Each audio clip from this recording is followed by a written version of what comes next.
Para empezar a ingresarle características reales o parecidas a las de un sistema más real, podemos empezar en orden.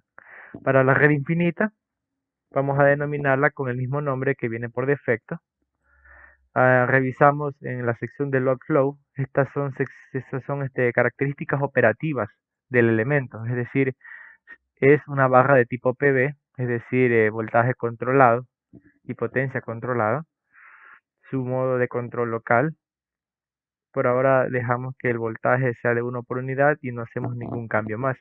Este es un elemento que se puede dejar tal y como viene de fábrica, por defecto, a menos que deseemos darle características más reales como aquellas potencia de cortocircuito, entre otras.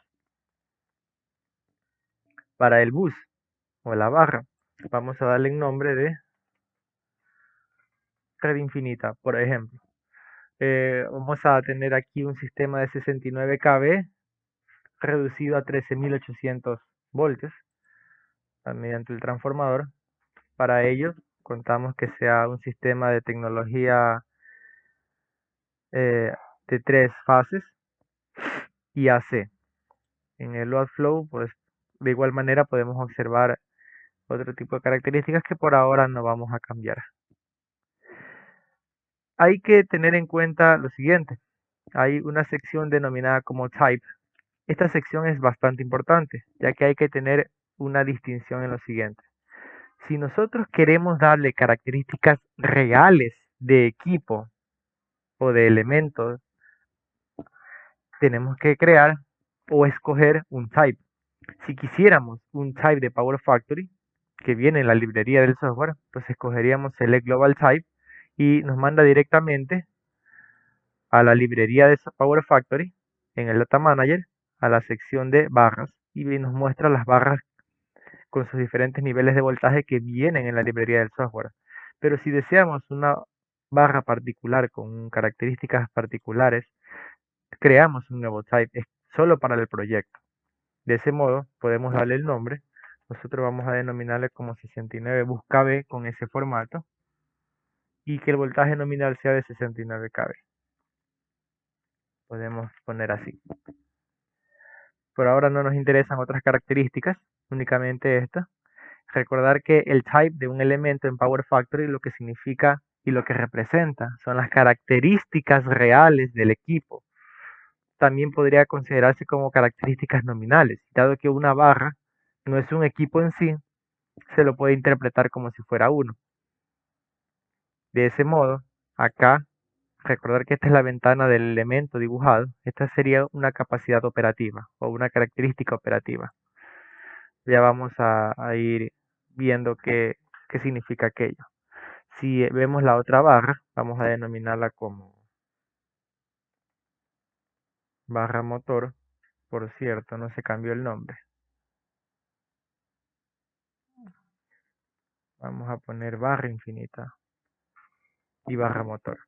Del mismo modo, la barra del motor, vamos a crearle un type, la cual será la característica propia del sistema. Vamos a mantener el formato, vamos a denominarle como bus 13.8 KB y su capacidad será de 13.8 KB.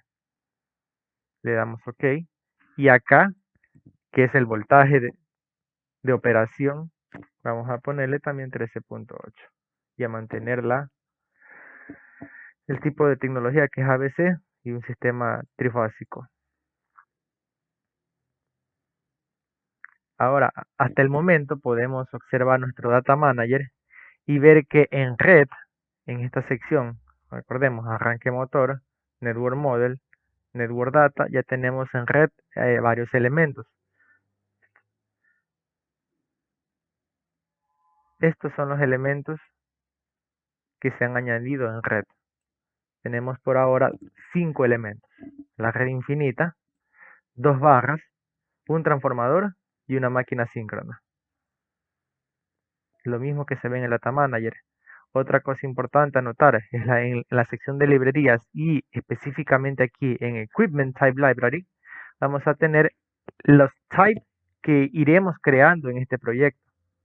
Por ahora vamos creando 2 types, porque recordar que para la red infinita, la external grid, no creamos un type. Continuamos.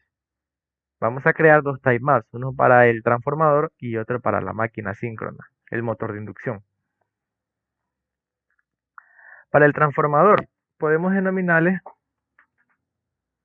como traforreductor, o podríamos ponerle como la relación de transformación, de esta manera, que ese sea el nombre del transformador. Vemos aquí que hay que recordar lo siguiente, estas son características operativas del elemento, que solo sea un transformador en paralelo. ¿Qué más? Podemos también especificar si queremos que haya posiciones del cambiador de tap, entre otras características que por ahora no son de interés para este modelado. Vamos a crear el type asimismo. Bueno, de igual manera podemos observar types de transformadores de diferentes niveles de voltaje y capacidades. Pero como no queremos buscar por ahora en la librería de Power Factory, vamos a crear nuestro propio type. Al transformador le vamos a denominar, al type del transformador le vamos a denominar como su capacidad nominal. Es un transformador trifásico con capacidad de 16 MVA, 60 Hz de frecuencia. En el lado de alto voltaje tendremos 69 kV y en el lado de bajo voltaje tendremos 13.8. La característica de este transformador es que sea de un grupo de conexión DYN11. Por lo tanto, aquí podemos escoger en el lado de alto voltaje cuál es el grupo de conexión, en el lado de voltaje que sea estrella aterrizada y 11. Y aquí aparece el nombre, DYN11. Para la impedancia o nivel de voltaje para corriente de cortocircuito, vamos a usar un valor típico de este tamaño de transformadores que es de 7.5%. Por ahora, sin más características del transformador, podemos dar Accept OK y continuar. Recordar que acá son características operativas y el type representa características nominales o de fábrica del equipo que estamos modelando. Ok, entonces podemos ver que se ha agregado un type más, una característica más, justo aquí en la sección Equipment Type Library. Ya tenemos ahora 3, falta una más, la del motor asíncrono. De nuevo, aquí tenemos en esta ventana las características operativas del motor. Vamos a denominarle como motor bombeo, dado que este es un motor de 2400 kilovatios destinado para como bomba de tipo vertical en una estación de bombeo. De allí he sacado las características reales de esta máquina. Ya teniendo hasta ahora, vamos a crear un type para ello.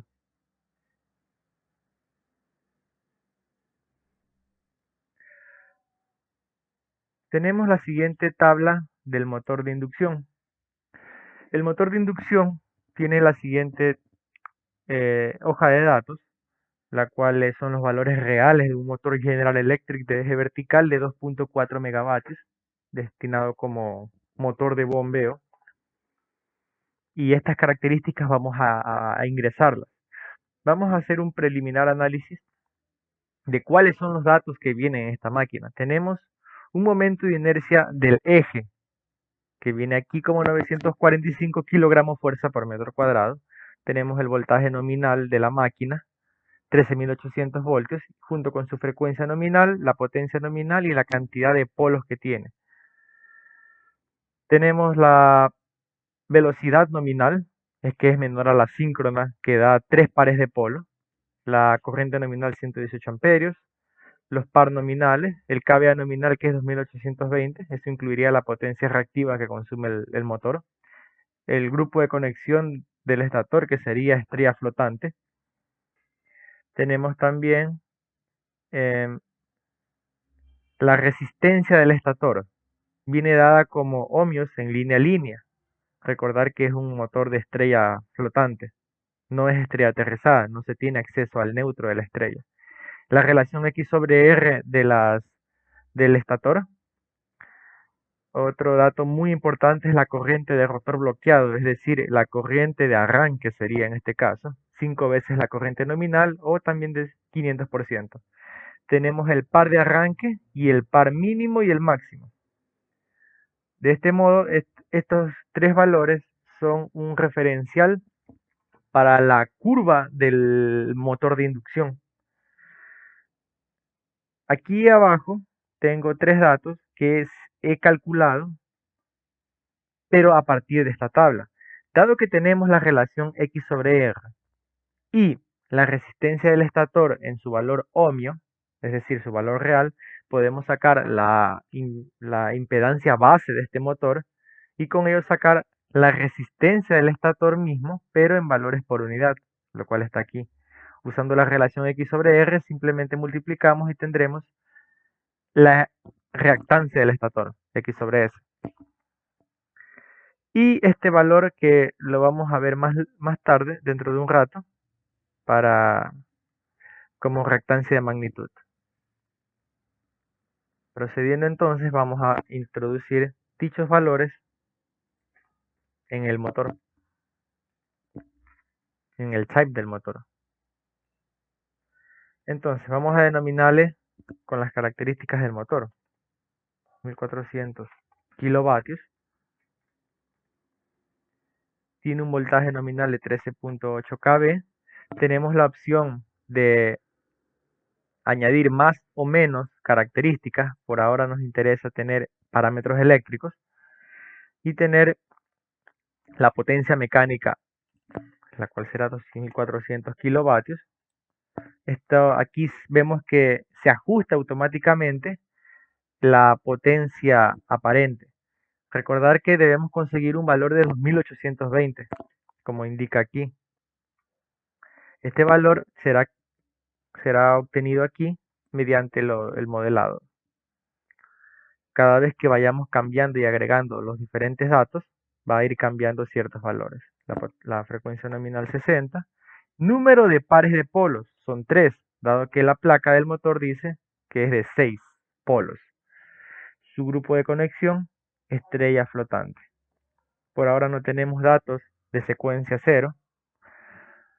Continuamos. En la sección de load flow hay que ingresar ciertos parámetros. Aquí el rotor, dado que es un motor más moderno, por así decirlo, un motor de contemporáneo, es de doble jaula.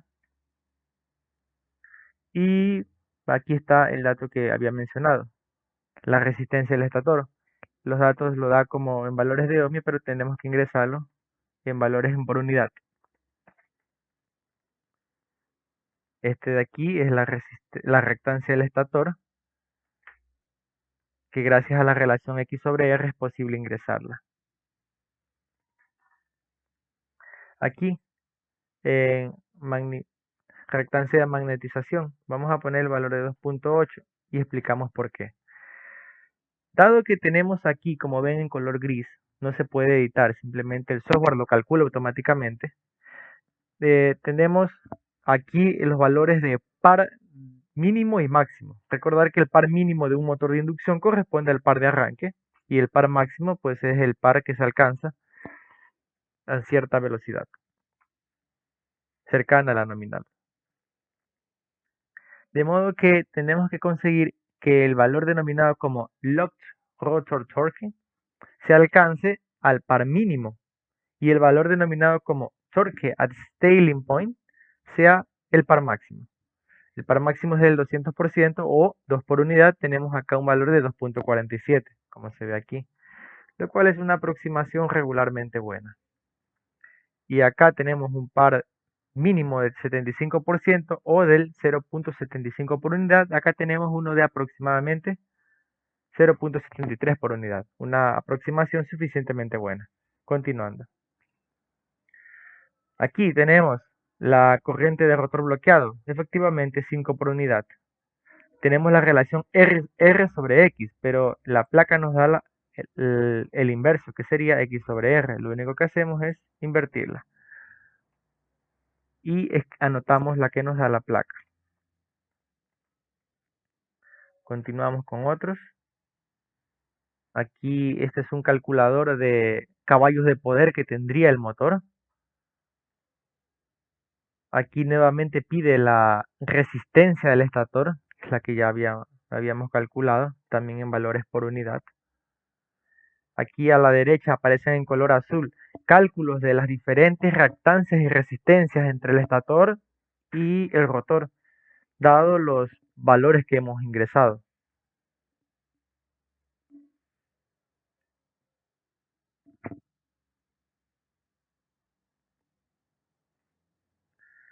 En esta parte lo que tenemos sería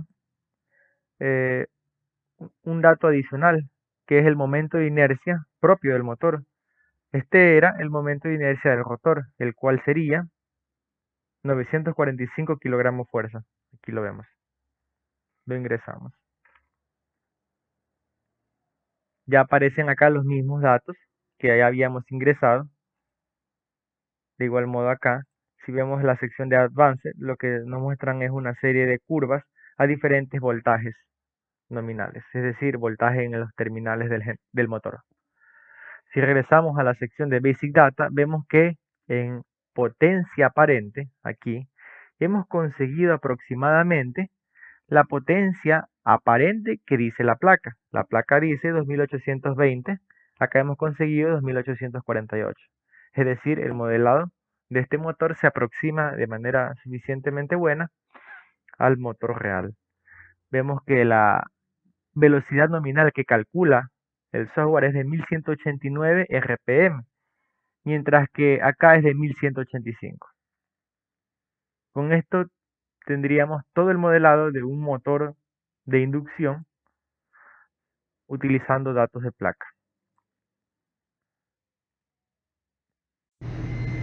Somos OPGrids y nos especializamos en proyectos y trabajos de ingeniería eléctrica.